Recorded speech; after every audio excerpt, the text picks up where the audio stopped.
আগামী 24 ঘন্টার মধ্যে গ্রেফতার করতে হবে। যদি গ্রেফতারে কাল বিলম্ব করা হয় তাহলে ছাত্র জনতা এবং সর্বসাধারণকে সাথে নিয়ে আমরা গাজীপুর মেট্রোপলিটন পুলিশের কার্যালয় ঘেরাও করতে বাধ্য হব। আমরা সুস্পষ্টভাবে বলে দিচ্ছি, হাসনাত আব্দুল্লাহ যখন আলেম সমাজের পক্ষে কথা বলছেন, ইসলামের পক্ষে কথা বলছেন, দিল্লির বিরুদ্ধে কথা বলছেন, গণতন্ত্রের কথা বলছেন, যখন তিনি বহুত্ববাদের কথা বলছেন, স্বাধীনতার সার্বভৌমত্বের কথা বলছেন, তখন তার উপর পরিকল্পিতভাবে হামলা হচ্ছে, যেটি আমরা দেখতে পেয়েছি চিরং রোডে এবং গাজীপুরে। এবং এই হামলাটির সাথে গত 7 ফেব্রুয়ারি ছাত্র জনতার উপরে ধীরাশ্রমে যে হামলাটি হয়েছিল তার সুস্পষ্ট মিল দেখতে পাই। এখানে অনেকে রয়েছেন যারা সেদিন ছাত্র ভাইদের রক্ষা করেছিলেন, উদ্ধার করেছিলেন, তারাও বলছেন এই ঘটনাটি অত্যন্ত সুপরিকল্পিত। হাসনাত আব্দুল্লাহকে হত্যার উদ্দেশ্যে আজকে গাজীপুরে হামলা করা হয়। এটি প্রমাণ করে গাজীপুরে আইনশৃঙ্খলা পরিস্থিতি এবং দেশের আইনশৃঙ্খলা পরিস্থিতি অবনতি ঘটেছে, নাজুক হয়েছে। তাই আমরা অন্তর্বর্তীকালীন সরকারের প্রতি দাবি করছি, গণ অভ্যুত্থানের নেতাদের সরকারের তরফ থেকে নিরাপত্তার ব্যবস্থা করতে হবে এবং অনতিবিলম্বে বিচারপূর্বক আইন করে আওয়ামী লীগের রাজনৈতিক কার্যক্রম নিষিদ্ধ করতে হবে, তার নিবন্ধন বাতিল করতে হবে।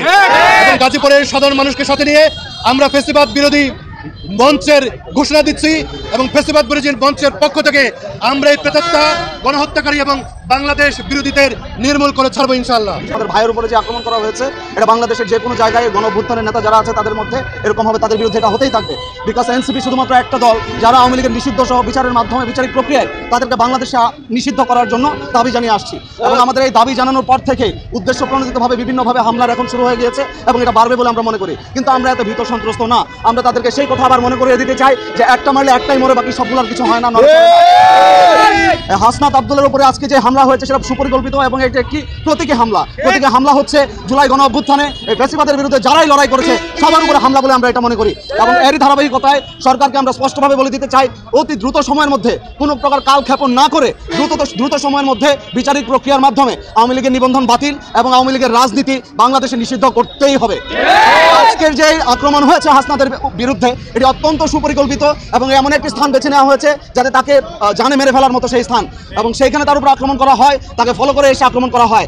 এর বিরুদ্ধে অবশ্যই সিসিটিভি ফুটেজ এবং হাইওয়ের মধ্যে যে সিসিটিভি আছে সেগুলো পর্যবেক্ষণপূর্বক গাজীপুর মেট্রোপলিটন পুলিশ এবং পুলিশ সদর দপ্তর পুঙ্খানুপুঙ্খ বিচারের মাধ্যমে, সুষ্ঠু তদন্তের মাধ্যমে একদিনের মধ্যে কারাই আক্রমণ করেছে সেটা তাদেরকে বের করতে হবে।